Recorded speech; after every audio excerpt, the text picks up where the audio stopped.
So, again, good afternoon. It is such a pleasure to be with you, and thank you all for coming to hear me talk a little bit about the Seminary to Early Ministry study.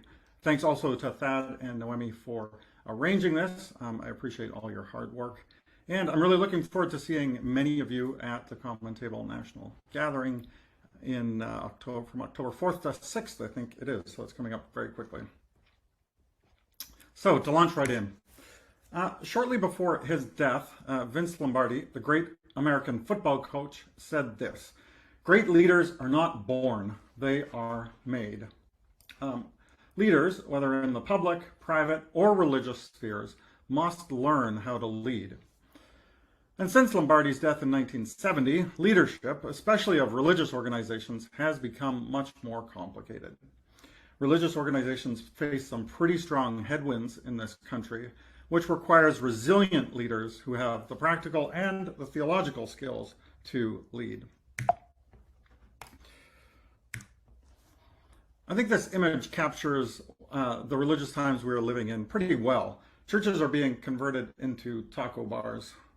I was in Europe this summer, and I was struck by just how much this sort of thing has happened and how little a role traditional religion plays in the lives of many Europeans.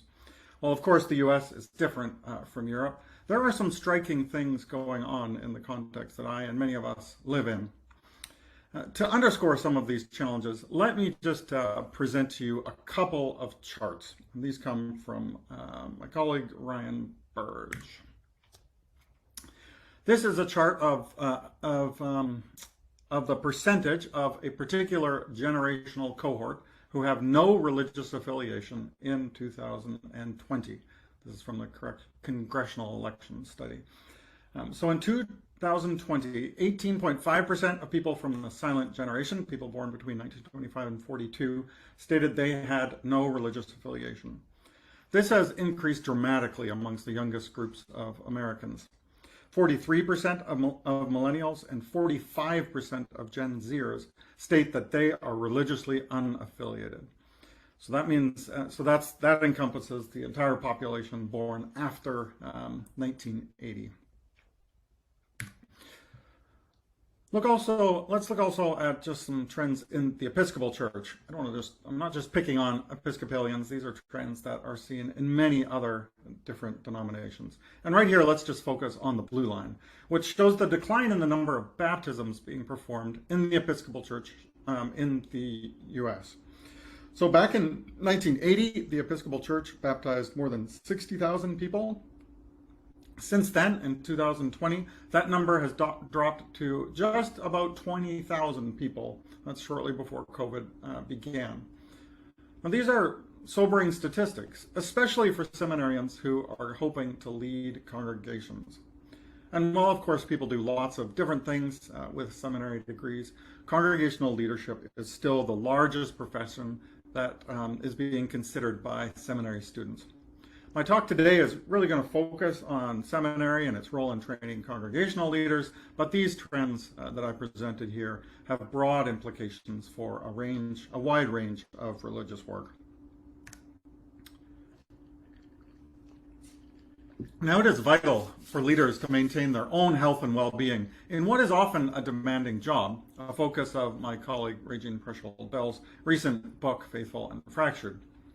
Pastors are typically deeply invested in their work and can often sacrifice their own health and well-being for the good of the congregation. We can look briefly at some physical health statistics that I've recently pulled. According to our research, 42% of senior clergy qualify as having obesity, compared to 38% of a similar group of Americans. We're going to talk more about obesity in a minute, but suffice it to say that not only do future religious leaders need to have the skills to manage a dynamic and challenging environment in which they minister, they also need the tools and habits to protect their own well-being as they exercise leadership. Churches with unhealthy leaders struggle to be healthy churches, I think. And at this point, stress, of course, plays a very important role in obesity. And as you can imagine, pastoral ministry is getting more stress-filled. Declining involvement in churches is making pastoral ministry, which, as I said, is an already challenging job, more challenging. Especially, but not exclusively in mainline denominations, pastors know that young people are increasingly absent in the pews, and they feel the weight of the major declines in membership and are wondering how to respond, how to reach out. We hear that regularly from clergy. And along with America becoming more religiously diverse, social divisions in the United States are also deepening. And pastors are struggling, often mightily, with how to build unity in their churches. So I want to transition now into just talking a little about the Seminary to Early Ministry study and what we're trying to do with this study in learning more about the process by which clergy are formed and trying to think critically about that process of formation and where it might be improved. And so really, it was about 4 years ago now, almost 4 years ago, out of the vision of the importance of forming religious leaders, especially congregational leaders, but not exclusively, that we established the Seminary to Early Ministry study. And this was done in partnership with our funder for the Clergy Health Initiative, our primary funder for the Clergy Health Initiative, the Duke Endowment. And really our goal with the Seminary to Early Ministry study is really to try to paint the most comprehensive picture of how seminary or divinity school shapes and forms students for religious leadership. So it's sort of our big picture.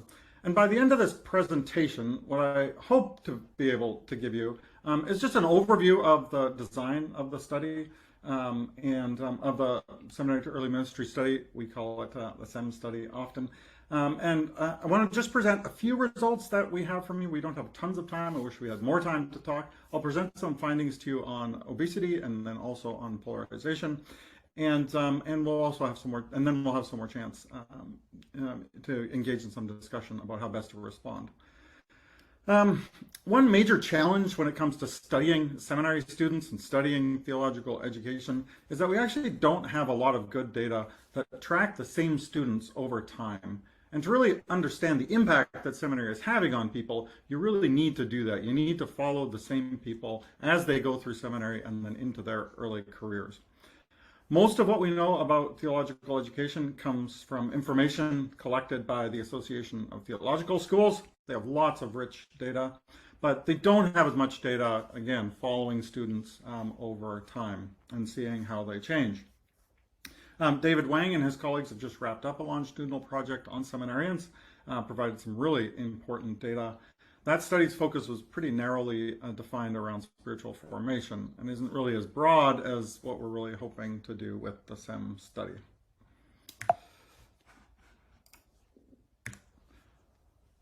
So what are our major goals as a study? Well, really, we were inspired by studies like the Grant study, which has continuously followed a group of 268 men from the Harvard graduating classes of 1939 to 1944.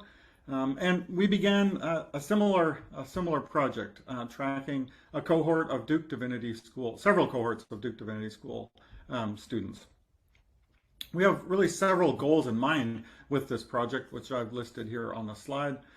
To summarize them or put them in different words, we really hope that through following these seminarians, we'll gain a window into how religious leaders are both adapting to this major restructuring of religious life in America that I talked about, but then also we want to understand when clergy health begins to decline. So we know in sort of the big picture that clergy health isn't as good as it could be.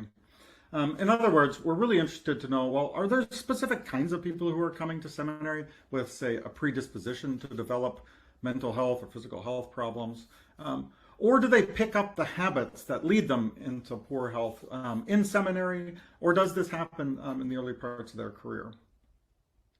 And really, if we think about the bigger picture of what we're trying to do with SEM, it's really to help people and organizations who train clergy to have a deeper understanding of how seminary is impacting students' health, students' well-being, to help discern the critical skills and dispositions and imaginations that students need to lead in today's context, and then to, of course, pinpoint the most opportune moments to intervene and to provide resources that might put pastors on the best path possible.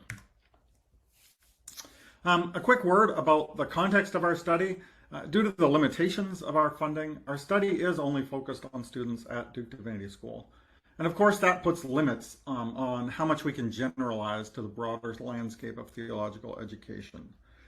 Really, we do hope to extend data collection at some point to more institutions, and I'm always happy to talk with folks who have a vision for that. And I should just say that probably the most significant difference between Duke Divinity School students and other seminarians is that they are young. Most people come to the program shortly after finishing undergraduate degrees, whereas at many seminaries across the country, students are much older. That said, because we are collecting data from students at one site, we were able to do a really thorough and comprehensive analysis of students and their experiences, and we really understand the context in which they are going through seminary well. So, what is the SEM study? So our study focuses on four entering classes of Duke Divinity School students, the class that entered in 2019, 20, 21, and 22. As you can see, we survey all students enrolled in master's programs of any sort at Duke Divinity School, and then we conduct qualitative in-depth interviews of a randomly sampled group of Master of Divinity students from each class. So we project to have almost 600, we hope, students at baseline that we will follow for 8 to 10 years. We've collected a lot of surveys so far. Students are participating at really high levels, which we're excited about. And we have about 100 students in our qualitative interview sample. Again, this is a representative group of MDiv students. And again, they have been really faithful at participating in interviews, and we have really gained a lot of rich data from both our surveys, but especially from our in-depth interviews.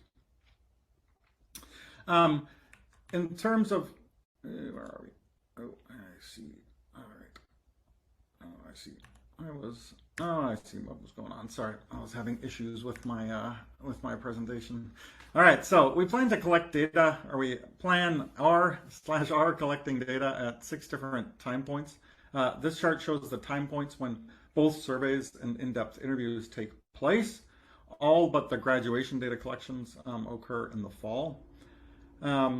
And we have already collected a ton of data. We just completed our first survey wave with the entering class of 2022, and then all the other classes are in various stages of data collection. And I know, again, we don't have lots of time together. I wish I could sit and chat with you all afternoon about this, but what we wanted to do was just share a few results from our study to provide just a bit of a glimpse of some of the rich insights that SEM is generating, and will continue to generate. So let me start briefly by talking about mental and especially physical health.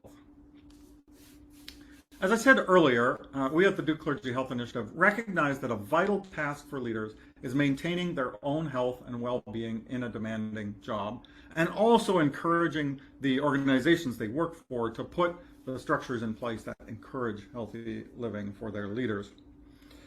Pastors, as you probably expect, are deeply invested in their work, and they often can sacrifice their own health and well-being for the good of the congregation.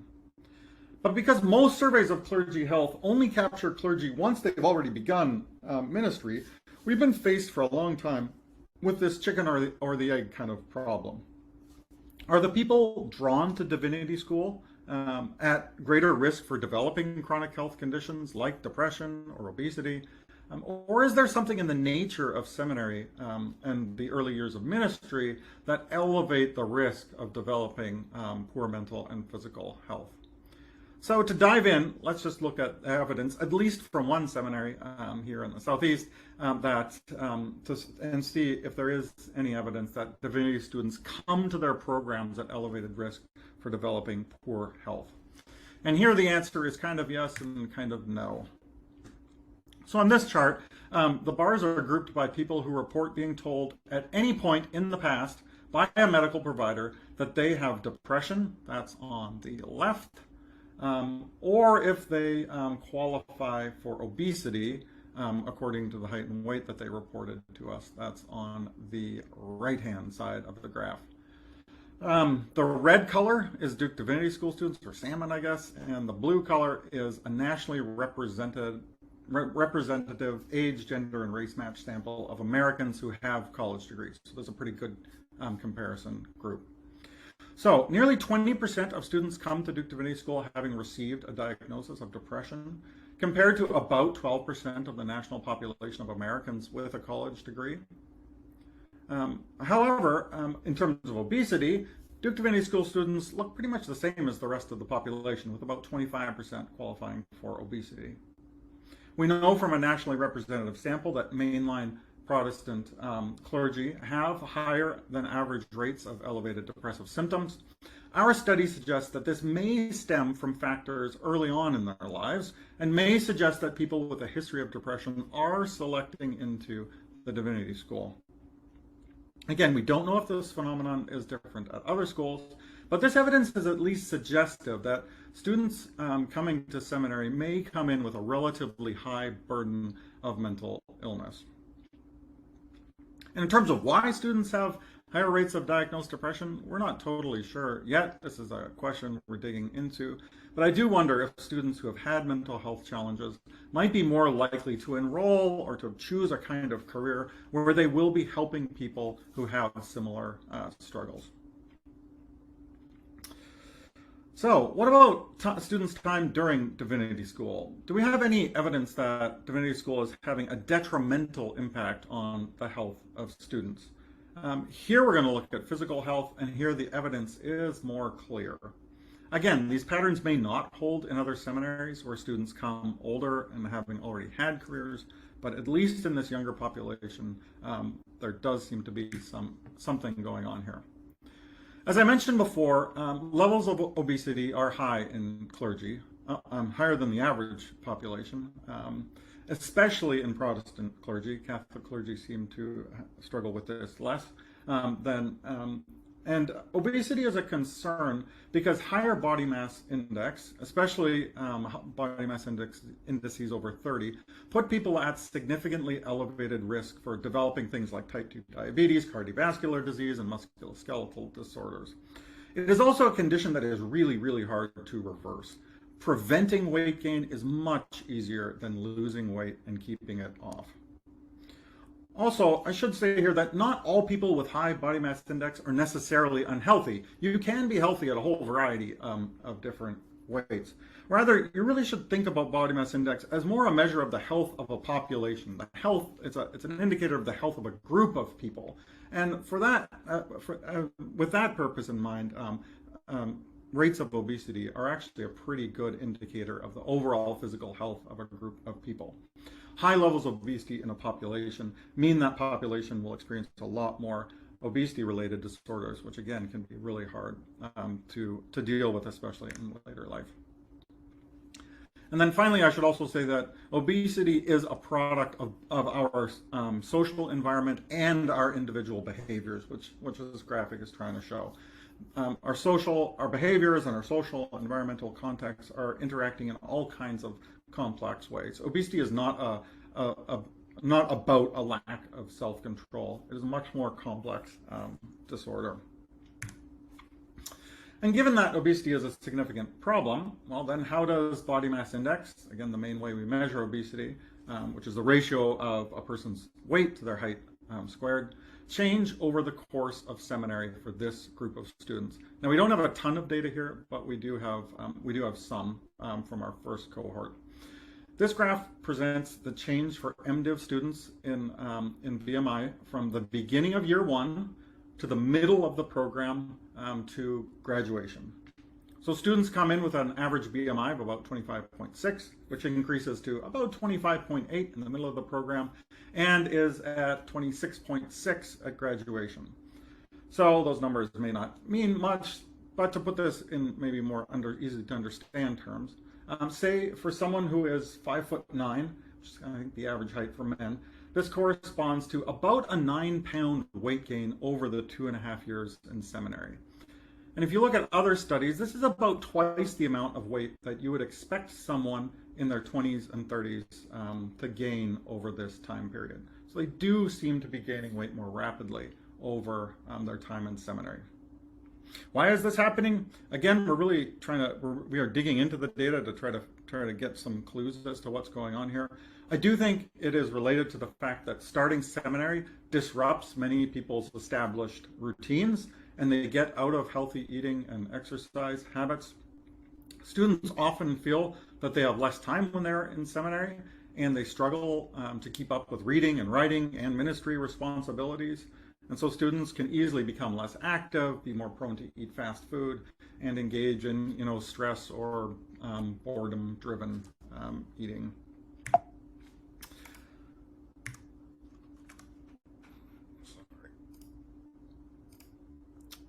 Our qualitative data provides some evidence that this might be what's going on. One student said this, I also want to be working out, stuff like that. This is after his first year. I want to be working out, stuff like that. But I've done a pretty lousy job since the first time I filled out the survey. Back then, I was going to the gym 3 times a week. Now I go to the gym every 3 weeks. It happens. I'm planning on going again now that things have kind of died down, trying to get back into the rhythm. We need to do more work at understanding these patterns of weight gain over seminary. And at the moment, we don't have 3 time points of data for all of our cohorts. And so we really need to wait before we make firm conclusions. But I do think our data show that physical health is getting worse over the course of seminary. Students do not appear to come into seminary with elevated BMIs, but they do seem to gain more weight than the average American their age over their time in the program. And I don't think many theological schools think about obesity prevention as part of their curriculum. And our data suggests that maybe they should. Thank you, Thad. Great, well, I hope you had a good conversation. I mentioned at the outset of my presentation that society is really changing, and pastors need new skills to be able to lead. And I want to present just a couple of data points that suggest the kinds of skills that I think pastors need in our present context that might be a little different from in the past. Again, I wish I had more time, but let me again highlight one important area that our study has raised, and this is around how to manage political differences both within congregations and between clergy and the congregations that they serve.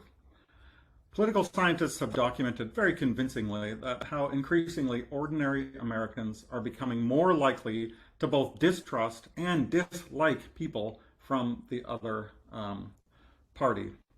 I think at the same time, and then as this quote here on the screen shows us, this is from a recent article in Science Advances, that says that Americans who support Democrats and who support Republicans have never disliked each other more, a phenomenon known as affective polarization. They cut short Thanksgiving dinners with each other, they avoid dating each other, and they discriminate against each other.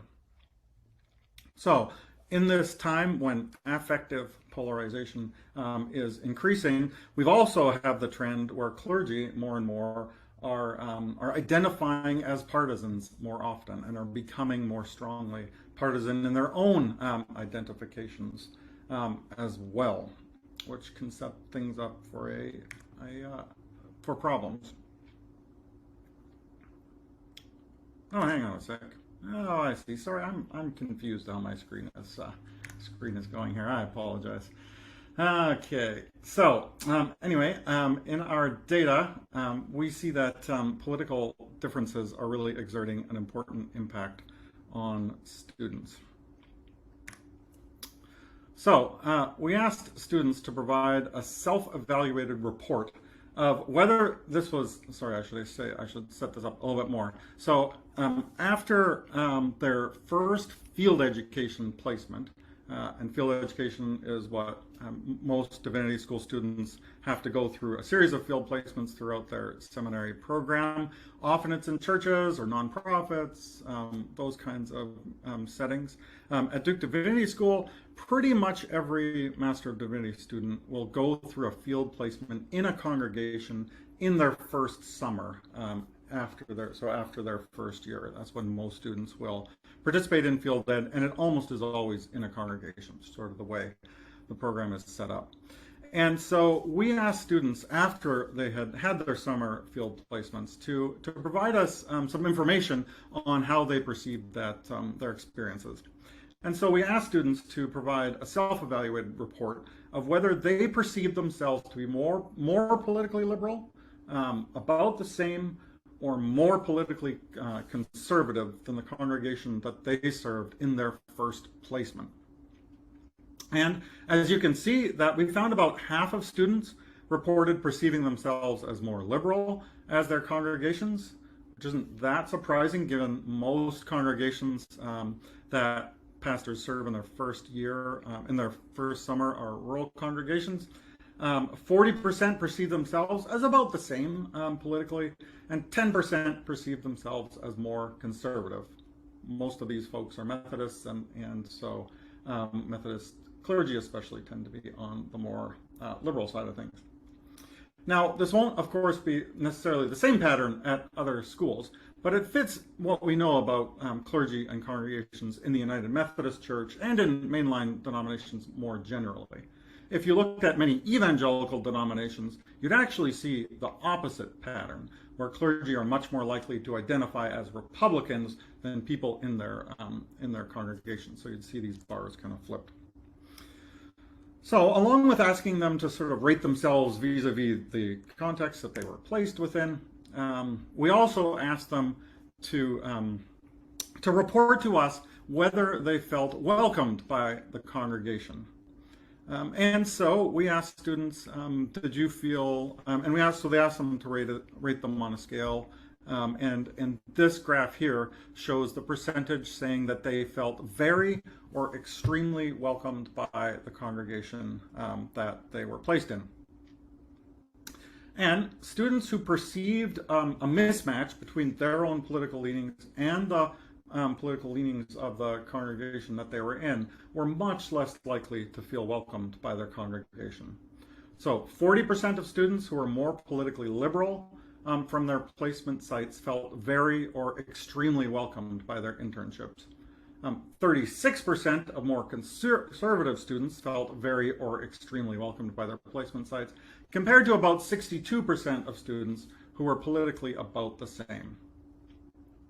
We don't really know the direction that this is coming from. In other words, are congregations less welcoming to someone who's politically different?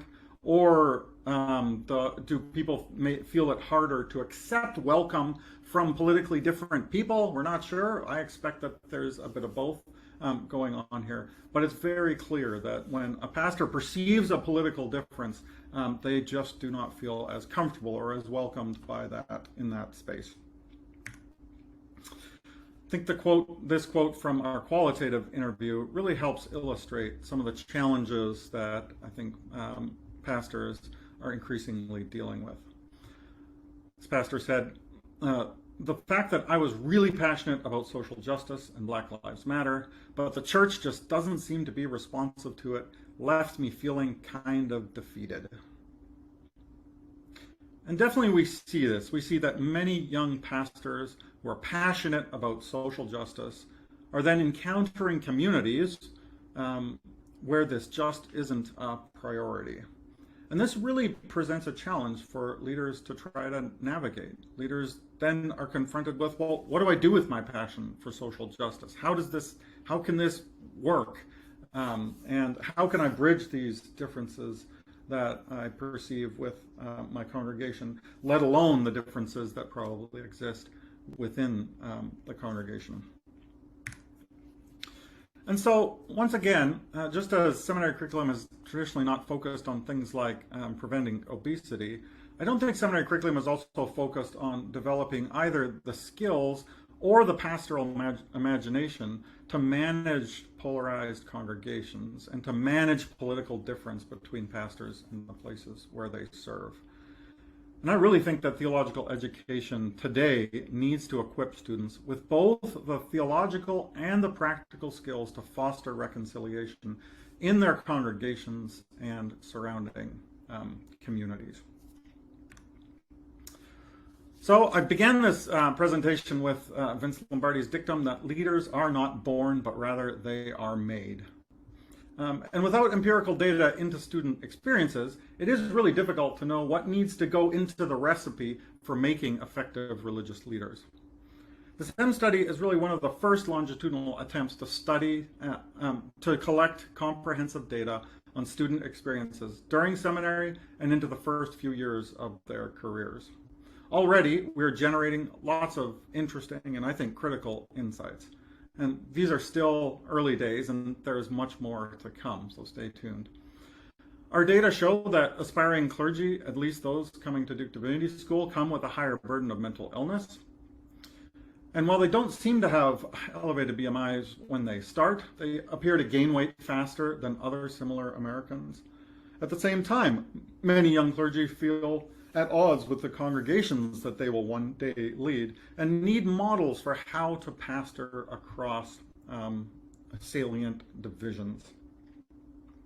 And so I just want to thank you for the time, for listening. My email address, we have included in the response form a place where you can indicate to that you'd like to get on our mailing list. We're just in the process of getting some of these, getting a mailing list for our study out there. So if you'd like to receive more updates from our study, please do indicate that on your evaluation form. And as always, I am eager to hear from you. Just drop me an email. So Thad, I'll turn it to you. Thank you so much. Really appreciate your research, David. And we are going to turn things over now to Sarah Erickson, who, as I mentioned earlier, is the immediate past president of the Association of Lifelong Learning Ministry. She's going to provide some reflections. While she's providing those reflections, I want to invite everyone to be thinking, if you've got a question for either Sarah or for David, to either drop those in the chat, or we can use the raise hand function and kind of go around, do some Q&A to dialogue a bit further as a big group. But I'll turn things over to Sarah now for some reflections that she's got based on the Seminary to Early Ministry study. Thanks, Thad, and everyone. And I will try to keep this focused as to some of my remarks. But as Thad and Katie illustrate so well in their book, Caring for Clergy, there is a huge network of providers of lifelong learning for ministry out there. So knowing what's available to your audience, regional, institutional, denominational, and having a referral list, to me, is really important, because in a spirit of good stewardship, as a leader of Lifelong Learning in Decatur, Georgia, I should not automatically default to replicate another good program out there, but collaborate and resource share where possible. Now, there may be a compelling reason that I want to partner with someone who's not available for 18 months. Well, then can I do it as well or better? Then maybe I will. One of the other things that really stood out for me in David's presentation was paying attention as a programmer for lifelong learning, current and emerging topics, leadership in general, leading in polarized times, leading through conflict, mental health networks.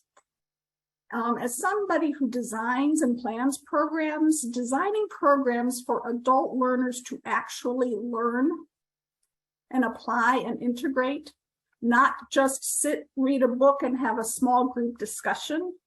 We must employ best practices in our design and delivery, such as those my colleague Israel Galindo outlines in his book, Theories of Learning, Approaches to Teaching and Learning for Christian Educators. And we'll provide some of this information to you after the fact. But in terms, learning activities must provide multiple representations of content. The instruction must avoid oversimplifying the content and support context-dependent knowledge. So whether it's managing conflict or maintaining your own mental or physical health, we've got to provide that in-depth and content-dependent knowledge, but it should be case-based and emphasize construction, not just transmission of information. The yell and tell model does not work. And the knowledge sources should be interconnected and not compartmentalized, just like looking at our networks of providers. And Dr. G has another principle, his null transference principle, which I had fully subscribed to. You learn to do what you do and not something else. So if you are not doing something to promote your own physical health or to learn how to mediate and manage conflict, you will not learn it if you are not doing it. Our programs must allow for this kind of practice and skill building, and having accountability partners built in, whether it's peers or a coaching or a therapeutic relationship, can be a plus. And I wonder about how we continue to build capacity for praxis that's introduced in theological education, basic degrees, action, reflection, critical thinking, framing it theologically. You know, it's like building capacity for a spiritual practice, whether it's Lectio Divina, journaling, or centering prayer. Needs to be practiced and reflected on to have that cognitive or physical muscle over time. And lastly, some practical matters that the chat just was bringing up.